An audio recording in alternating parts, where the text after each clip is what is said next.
बिस्मिल्लाहिर्रहमानिर्रहीम। अज़ीज़ तलबा अस्सलाम वालेकुम। आज हमारा उर्दू का लेक्चर नंबर 4 है और ये हम हिजरत नबी सल्लल्लाहु अलैहि वसल्लम का सबक पूरा पढ़ चुके हैं। आज उसकी एक्सरसाइज है, मश्की सवालात हैं। तो हमने क्या पढ़ा इसमें, आप सल्लल्लाहु अलैहि वसल्लम की मक्का से मदीना हिजरत और कैसे उन्होंने की, साथ उनके कौन था, और फिर हज़रत अली से उन्होंने क्या कहा, फिर जब गार सौर में रहे तो क्या क्या मुश्किलात उनको पेश आईं, कुरैश ने उनके पीछे लगा दिया था लोगों को उनके कत्ल के इरादे से, तो क्या क्या मुश्किलात आप सल्लल्लाहु अलैहि वसल्लम को पेश आईं हिजरत करते हुए, वो सारा हमने पढ़ा। तो हज़रत अबू बकर साथ थे आप सल्लल्लाहु अलैहि वसल्लम के, और अली को उन्होंने लोगों को अमानतें वापस करने का कहा, और ख़ुद वो लोग रूपोश हो गए, पोशीदा हो गए 3 दिन तक गार सौर में।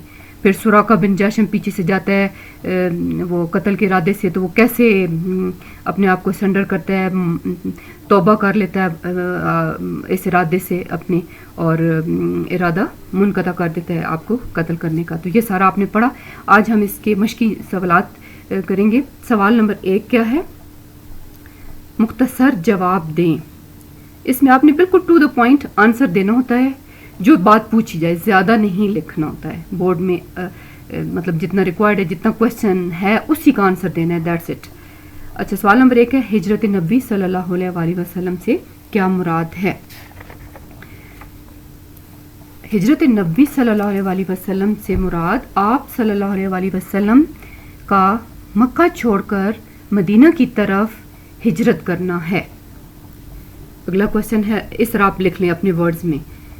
तो रसूल पाक सल्लल्लाहु अलैहि वसल्लम ने नबुव्वत के कौन से साल हिजरत फरमाई, जैसा कि हमने सबक में पढ़ा कि आप सल्लल्लाहु अलैहि वसल्लम ने नबुव्वत के 13वें साल मक्का से मदीना हिजरत फरमाई।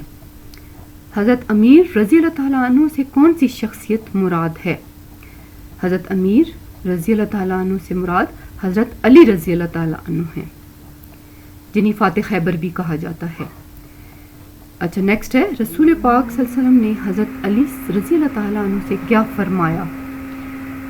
रसूल पाक सल्लल्लाहु अलैहि वसल्लम ने हज़रत अली से क्या फरमाया कि उनको अपने बिस्तर पे सुला के कहा, आप मेरे बिस्तर पे सो जाइए और सुबह होते ही लोगों की अमानतें हैं मेरे पास, वो आपने लौटानी है, और मैं अभी मदीना की तरफ हिजरत करने लगा हूँ। ये रसूल पाक सल्लल्लाहु अलैहि वसल्लम ने हज़रत अली से कहा था। ये आपने अपने वर्ड्स में लिख लेना, ये बस 2 लाइन्स का होगा, ये इसका भी आंसर 2-3 लाइन्स।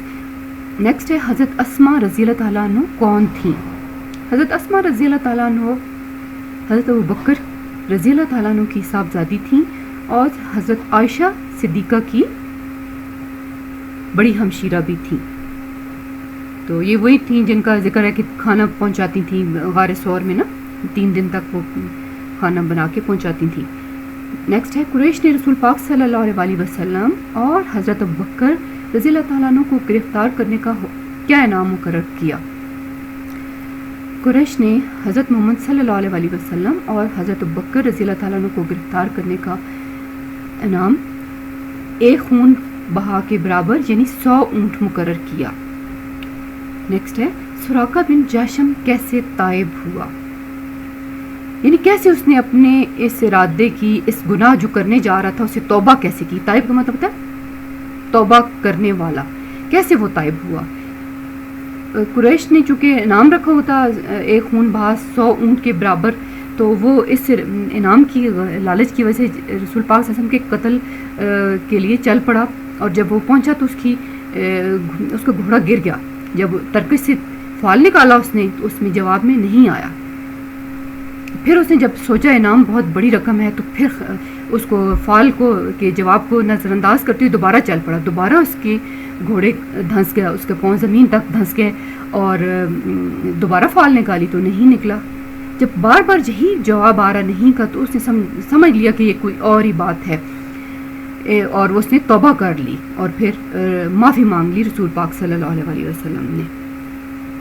अच्छा, ये सवाल जो है, सवाल नंबर 1, आपने उर्दू की नोटबुक्स या रजिस्टर अगर हैं तो उस पे आपने लिखना है। फर्स्ट चैप्टर का फर्स्ट क्वेश्चन आपने पूरे सवालों के जवाब लिखने हैं कॉपी पर, और ये इंशाल्लाह स्कूल खोलने के बाद आपके चेक भी किए जाएंगे। اور پھر کیا ہے نیکسٹ کویشچن، آپ کو میں نے بتایا تھا کہ سوال نمبر 2 آپ نے ٹیکسٹ بک پہ ہی کرنا ہے، خالی جگہ پر ہیں. سوال نمبر 3 غلط درست، یہ بھی کتاب کے اوپر ہی کرنا ہے. 4 5 6 بھی یہ آپ نے سوال سارے کتاب کے اوپر ہی کرنے ہیں. چھٹا کیا ہے، اعراب لگانے ہیں. اعراب کیا ہے کہ تاکہ آپ صحیح پڑھ سکیں، اس کا تلفظ آپ کو آ سکے. جیسے کہ پہلا ہے حافظ عالم، وجود اقدس، دارالامان، قبائل، معاصرہ، عداوت، بوسہ گاہ خلائق. کہاں زیر آنی ہے کہاں زبر آنی ہے یہ آپ کو اعراب میں پتہ چلے گا. قتل گاہ. اور نیکسٹ ہے فرش گل، یہ بھی آپ نے ٹیکسٹ بک پہ اوپر ہی آپ نے زبر زیر لگا لیں. سوال نمبر 6 آپ نے نوٹ بکس پہ اگین کرنا ہے یا رجسٹر پہ کرنا ہے، جس میں کیا ہے الفاظ کے معنی اور ان کے جملے بنانے ہیں. پہلا جیسے ہے یا آپ اپنی مرضی سے بنا سکتے ہیں، آپ کی اپنی ہے کہ اسے اچھے اچھے بنائیں. دعوت حق ہے، جیسے اسلام کی دعوت، حق کی دعوت، سچ کی دعوت، دین کی تبلیغ، اس میں کے میننگز ہیں. تو اس کا جملہ غیر مسلموں کو دعوت حق دینا ہر مسلمان کا فرض ہے. ہدف، نشانہ، مقصد، کسی بھی ہدف کو حاصل کرنے کے لیے سخت محنت کی ضرورت ہوتی ہے. معیوب. نیکسٹ ہے برا سمجھنا. آج کل تاجر ناجائز منافع خوری کو معیوب نہیں سمجھتے، یعنی وہ اس کو برا نہیں سمجھتے. ترکش کا کیا مطلب ہے، تیر دان، جس میں تیر رکھا جاتا ہے، تیر رکھنے کا خول. جنگ پر روانہ ہونے سے پہلے سپاہیوں نے اپنے ترکش میں تیر سجائے. آپ اپنی مرضی سے کوئی بھی اس کا جملہ بنا سکتے ہیں. خون بہا، خون کے بدلے جو نقدے یا قیمت ادا کی جاتی ہے اس کو خون بہا کہتے ہیں. اس کا جملہ یہ فار ایگزامپل عقیل کے ورثہ نے خون بہا کے بدلے قاتل کو معاف کر دیا. یہ آپ نے نوٹ بک کے اوپر لکھنے ہیں الفاظ کے معنی اور جملے. سوال نمبر 1 بھی کاپیز پہ لکھنا ہے اور سوال نمبر 7 بھی. اچھا، معنی اور جملے. اور نیکسٹ ہے 8واں جو کوشچن ہے وہ آپ نے بک کے اوپر ہی کرنا ہے. جمع کے واحد اور واحد کی جمع لکھنے ہیں. جیسے ہدف ہے اہداف، جھنکاریں جھنکار، رائیں رائے، زنجیر زنجیریں، قبیلہ قبائل. قبیلہ واحد ہے تو اس کی جمع قبائل. یہ بھی آپ نے بک کے اوپر ہی کرنا ہے. اچھا، نیکسٹ کویشچن ہے جو سوال نمبر 9 درج ذیل اقتباس کی تشریح سیاق و سباق کے حوالے سے کریں. یہ آپ کے بورڈ کی کلاس پیپرز میں جو شارٹ کویشچن کے بعد پہلا کویشچن ہے اقتباس کی تشریح آتی ہوتی ہے، تو اس لیے آپ پیٹرن کے طور پہ یہ کویشچن کر لیں اپنی نوٹ بکس پہ. اس میں کیا لکھنا ہوتا ہے آپ نے، سبق کا نام، حوالہ متن جس کہتے ہیں، پھر مصنف کا نام لکھیں گے، پھر سیاق و سباق لکھیں گے. سیاق و سباق میں آپ نے وہ جو اقتباس جو پیراگراف جہاں سے لیا گیا اس سے پہلے کے واقعات کو شارٹلی 2-3 لائنز میں بتانا ہوتا ہے، بہت مختصر، اور اس کے بعد کے واقعات کو بتانا ہوتا ہے، اور اس کے بعد آپ کی تشریح شروع ہو جاتی ہے. اس کے بعد آپ نے تشریح کرنی ہے، جو مشکل الفاظ ہیں اس کو بالکل سادہ آپ نے پورے پیراگراف کو کرنا ہوتا ہے. یہ آپ سیمپل کے طور پہ آپ لکھ لیں آپ کا سوال نمبر 9، تاکہ آپ کو پیٹرن پتہ چل جائے کہ آپ نے اگر اقتباس کی تشریح آئی تو کیسے کرنی ہے. سیاق و سباق کا حوالہ ضرور دینا ہے کہ سبق کہاں سے، یہ پیراگراف کہاں سے لیا گیا، اور اس کا پیچھے سارا ایک تھوڑا سا بتا دینا ہے، منظر کشی کر دینی ہے کہ کیا کیا ہو چکا ہے. اور پھر اس کے بعد اس پیراگراف کی اچھی طرح سے آسان اور سادہ الفاظ میں تشریح کرنی ہوتی ہے. ٹھیک ہے، یہ آپ کی ایکسرسائز ختم ہو گئی ہے. اللہ حافظ.